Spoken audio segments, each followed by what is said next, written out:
शेर और मच्छर की कहानी। जंगल के राजा शेर को अपनी शक्ति पर बड़ा घमंड था। वह स्वयं को सबसे शक्तिमान समझता था, इसलिए जंगल के हर जानवरों पर अपनी धौंस जमाता रहता था। जंगल के जानवर भी क्या करते, अपने प्राण सबको प्रिय थे, इसलिए न चाहकर भी शेर के सामने नतमस्तक हो जाते। एक दिन दोपहर के समय शेर एक पेड़ के नीचे सो रहा था। वहीं एक मच्छर भिनभिना रहा था, जिससे शेर की नींद में खलल पड़ रहा था। वो एक मच्छर से बोला, ए मच्छर, देखता नहीं मैं सो रहा हूँ, भाग यहाँ से, नहीं तो मसल कर रख दूंगा। मच्छर बोला, क्षमा करे वनराज, मेरे कारण आपकी नींद में व्यवधान उत्पन्न हुआ, किंतु आप मुझे ये बात नम्रता से भी कह सकते हैं। आखिर मैं भी इस धरती का जीव हूँ। अच्छा, तो तू छोटा सा मच्छर मुझसे जुबान लड़ाएगा? और क्या गल कहा मैंने? तुम मच्छर हो ही ऐसे कि कोई भी तुम्हें यूं मसल दे। मैं तो ये बार बार कहूँगा, क्या बिगाड़ लोगे तुम मेरा? मच्छर को शेर की बात और व्यवहार बहुत बुरा लगा। वो अपने साथी मच्छरों के पास गया और उन्हें सारी बताई। सभी मच्छरों को शेर की बात चुभ गई।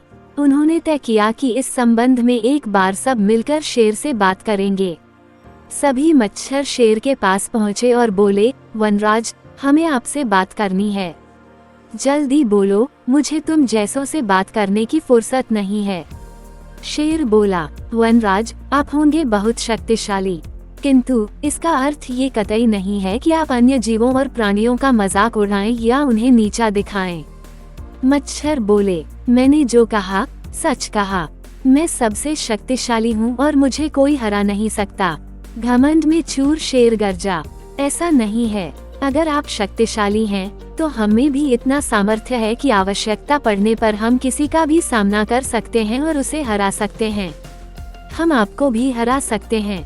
मच्छर भी चुप न रहे। यह सुनकर शेर हंसते हुए बोला, तुम लोग मुझे हराओगे?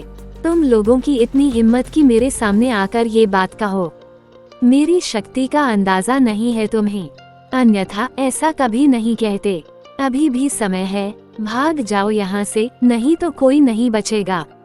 शेर के घमंड ने मच्छरों को क्रुद्ध कर दिया। उन्होंने ठान लिया कि इस शेर को मजा चखा कर ही रहेंगे। वे सारे एकजुट हुए और शेर पर टूट पड़े।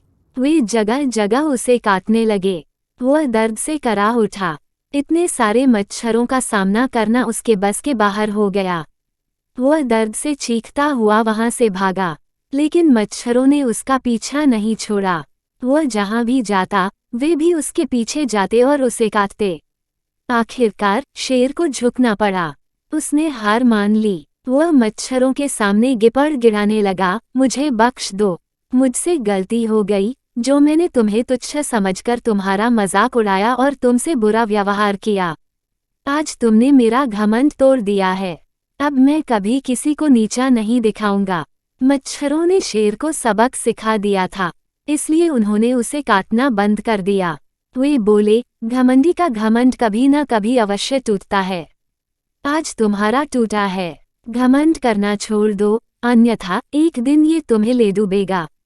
और कभी किसी प्राणी को नीचा मत समझो, हर किसी का अपना सामर्थ्य और शक्ति होती है। शेर तौबा करते हुए वहां से भाग गया। शिक्षा घमंडी का सिर नीचा। Like, subscribe and share.